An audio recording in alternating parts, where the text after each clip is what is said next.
expand opportunities for more young Latinos who are going to follow in their footsteps, achieve success, give back to their communities and to their country. This is an important time for the Hispanic community.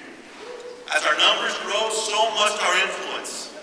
And these individuals we are honoring tonight are instrumental in that effort.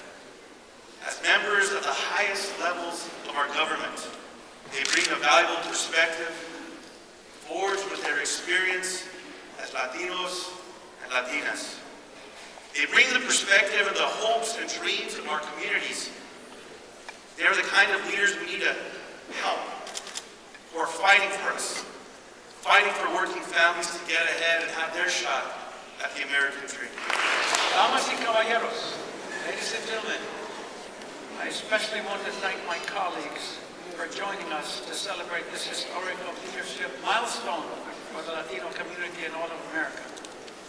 My chairmanship has been one of collaboration and reaching out to my colleagues in the Black Caucus, the Asian Pacific American Caucus, the Women's Caucus, and the Progressive Caucus, as I said earlier.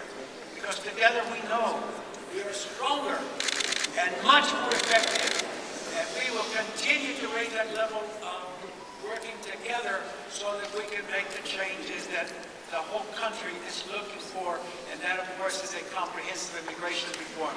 Very good. I am honored to be here with my colleagues, Secretary Tom Pettis, with our newly sworn-in Secretary Julian Castro, with my friend, Administrator Maria Contreras-Sweet.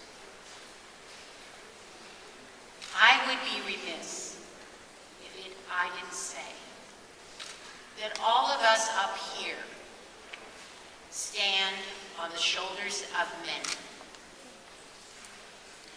Those who have gone before us to open these doors. People like Federico Peña and Henry Cisneros, Hilda Solis, Bill Richardson, Manuel Lujan, and the first Hispanic cabinet member, Lauro Cavazos. CHCI is about recognition. It is about the fact that we, as Latinos, must be at the table in making the decisions that affect our daily lives. And that is why they're making the investment in all of these high school students and our college graduates. I look at this room and I'm going to make a wager. I am going to wage, and it's a sure bet, that in this room, or among the young people that travel through these halls and into administration,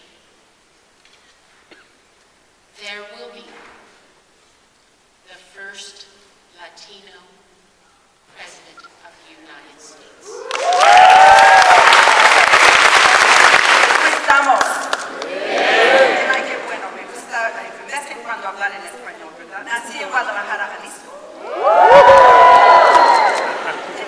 I want to start where the credit is due, and let me first and foremost thank the President of the United States of America, because we all have fought, and we have fought for many, many years, but others did not respond and take our call.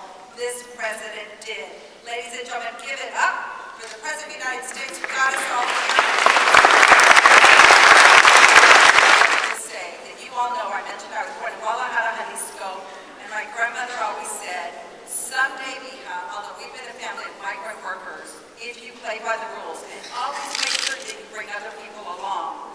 Always bring other people along. And those are the lessons I learned from Catherine Archuleta, Tom Perez, who helped get me through the confirmation process, Senator Menendez, and the entire Congressional Caucus. And so I was delighted to be there to see Julian Castro through. We got to bring other people along. And she said, if you do, she said, someday your grandkids will say, you know what? She was able to work in an office and be a secretary. Well, yes, I do hold office, and now I am a member of the cabinet. And those are the stories that we want to replicate over and over and over. So someday I hope that one of my children or grandchildren will be able to do something even more extraordinary.